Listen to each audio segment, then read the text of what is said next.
Bonjour à tous, transporteurs pollueurs. Combien de fois avons-nous entendu ce raccourci qui consiste à condamner irrémédiablement notre profession ? Eh bien, ils ont raison, ou plutôt devrais-je dire, ils avaient raison.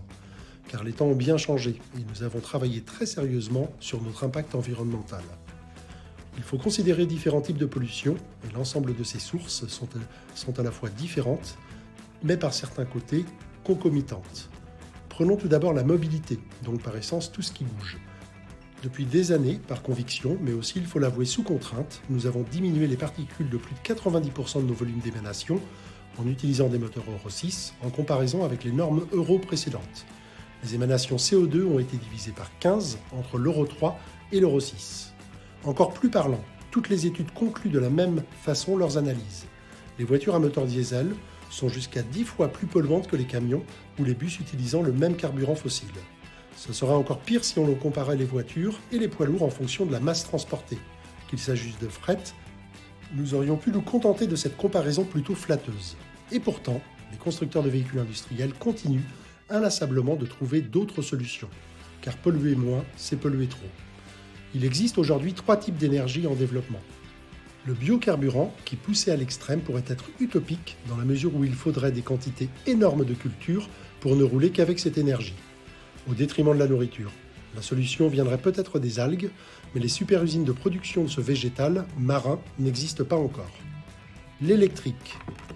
Les batteries ont le vent en poupe, mais il reste plusieurs écueils à contourner. Le coût, l'autonomie, le poids et surtout les infrastructures de rechargement. Et puis il faudra continuer à produire de l'électricité, donc retour à la case départ. Nous poussons dans le même temps sur le cargo bike en faisant des tests positifs sur la Belgique. Cette solution peut correspondre aux livraisons en hypercentre. Nous avons beaucoup d'espoir quant à sa possibilité agile et ingénieuse. Enfin, l'hydrogène. C'est pour l'instant une solution qui reste séduisante, pourtant il faut encore stabiliser totalement cette énergie avec des batteries spécifiques. À vrai dire, la solution unique n'existe pas pour l'instant. Il faudra panacher les carburants avec de l'électrique pour les hypercentres et un mix entre l'hydrogène et du biocarburant pour les longues distances. Le groupe Ziegler mise sur cette combinaison. Retenons ensuite l'immobilité et notamment les bâtiments. C'est sûrement sur cet axe qu'il y aura des résultats immédiats car les technologies existent déjà. L'éclairage avec la mise en place du LED et des zones logistiques à extinction automatique, la production d'électricité avec la mise en place du photovoltaïque sur les toits et les surfaces ne manquent pas, donc avoir des bâtiments en énergie positive, la récupération des eaux de pluie et des eaux usées afin de rester au maximum en circuit fermé. L'isolation des bâtiments logistiques en double pot, avec des bureaux pensés pour garder un maximum de chaleur, mais aussi éviter les climatisations. Et enfin, parlons du comportement au quotidien de nos employés. Nous n'avons pas besoin de les éduquer, ni de les motiver à outrance, car tous nos salariés sont devenus éco-responsables.